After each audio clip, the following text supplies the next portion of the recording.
Aura, Yes, kuya. ikaw man ang unang magpapaalam sa Dream Team.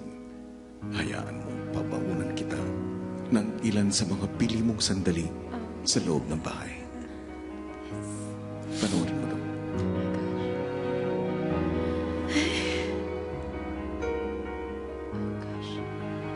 Prim and proper ang aura na unang pumasok sa aking bahay.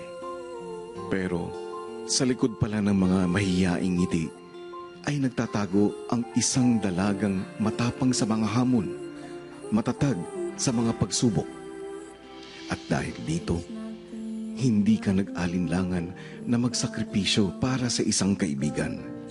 Kaibigan na naging iyong pangalawang pamilya sa loob ng aking bahay.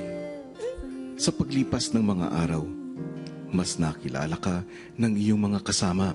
Hindi pala seryoso si Doktora. May kakulitan din pala siyang taglay.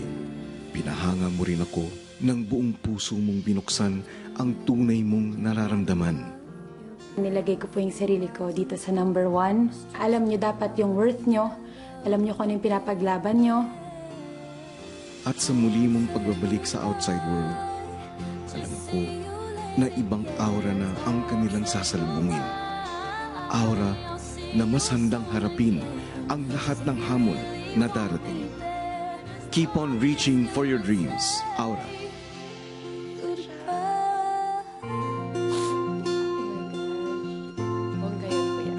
Muli, maraming salamat sa pagtanggap ng mga hamon ng pagiging housemate.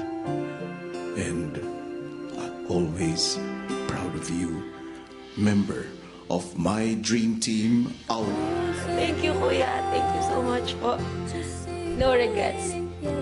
Best thing that's ever happened in my life. Dito.